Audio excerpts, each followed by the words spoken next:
हमारी बिल्कुल चाहत नहीं है, क्योंकि दोस्त हम लोगों का जो टारगेट है वो टारगेट है कि आपकी परीक्षा ये रद्द होनी चाहिए। कहीं ऐसा ना हो कि परीक्षा रद्द करने के लिए हमारा प्रयास शुरू में ही दमित कर दिया जाए, शुरू में ही उसको दबा दिया जाए, तो फिर शायद कोई फायदा नहीं होगा। तो जितने भी इस प्रदेश के या अन्य प्रदेशों के अध्यापक हैं, हम सब आपस में चर्चाएं कर रहे हैं इस बात के लिए, और आज शाम तक हम इस बात के लिए एक क्लियर विजन बना लेंगे कि वो कौन से ऐसे पहलू हैं या कौन सा वो पक्ष है जिस पर हम काम करते हुए आपकी पुनः परीक्षा करवा पाए, और जिससे हमको ये रिजल्ट मिले कि भाई दोबारा परीक्षा होने की श्योरिटी है और वो हो जाएगी। तो इस बात के लिए चर्चाएं आज चलती रहेंगी, क्योंकि दोस्त आपका भविष्य आपके भविष्य के लिए किया जा रहा है, और अगर आपके भविष्य के लिए कुछ कार्रवाई करते समय पर आपके भविष्य पर ही कोई दाग लगे या आपका भविष्य किसी तरह से भी बर्बाद होने के चांसेस हो या आपके कहीं भी फंसने के चांसेस हो, तो फिर उस आंदोलन का कोई महत्व नहीं बच जाता। इसीलिए हम कल साथी सुबह पैदल चलेंगे या नहीं।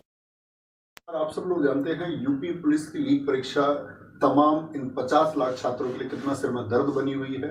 दोस्त, आप लोगों को पता होगा कि आप सबके इस हक को दिलाने के लिए कि ये 60,244 लोग इस वर्दी को पहने, उसके लिए आप लोग निरंतर जब से परीक्षा रद्द की खबर आई है तब से लगातार प्रयास कर रहे हैं कि ये परीक्षा आपकी रद्द होनी चाहिए, फिर से परीक्षा हो। इसके लिए साथ ही कल मैंने आपका ये पैदल यात्रा के लिए भी अनाउंस किया कि हम सब लोगों की बात हुई इसके लिए कि हम इसमें शामिल होंगे सब लोग, और सारे टीचर्स इसमें शामिल होने वाले थे, और बच्चों को भी इसकी लोकेशन दे दी गई कि भाई हम इसको यहाँ से शुरू करेंगे और लखनऊ तक लेकर के जाएंगे।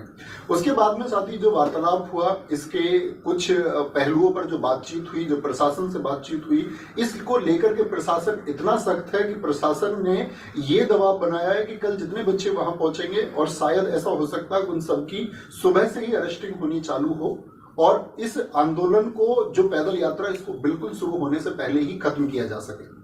उसको दमन करने का पूरा प्रयास किया। जो प्रशासन ने इसके सख्त निर्देश हमको दिए कि भाई तुम ऐसे पैदल चल के हाईवे पे जा ही नहीं सकते, और ये तमाम बच्चे, इनके जीवन का सुरक्षित करने का जो अधिकार है वो भी आपका है। और उन्होंने हमसे ये बात की एश्योरिटी ली है कि बच्चे का अगर किसी का भविष्य खराब होता है तो तुम्हारी जिम्मेदारी है। और दोस्त, इस बात में आप भी जानते हैं कि इस बात से आप भी सहमत होंगे कि इतने सारे बच्चे यदि पहुंचे और कोई चीज सुचारू रूप से चल पाए, इस बात की कोई गारंटी नहीं है, और हम भी बिल्कुल नहीं चाहते कि किसी एक छात्र की हमारी वजह से कोई हानि हो या किसी के भविष्य पर कोई प्रश्न चिन्ह हमारी वजह से आए, ऐसी हमारी बिल्कुल चाहत नहीं है। क्योंकि दोस्त हम लोगों का जो टारगेट है वो टारगेट है कि आपकी परीक्षा ये रद्द होनी चाहिए। कहीं ऐसा ना हो कि परीक्षा रद्द करने के लिए हमारा प्रयास शुरू में ही दमित कर दिया जाए, शुरू में ही उसको दबा दिया जाए, तो फिर शायद कोई फायदा नहीं होगा।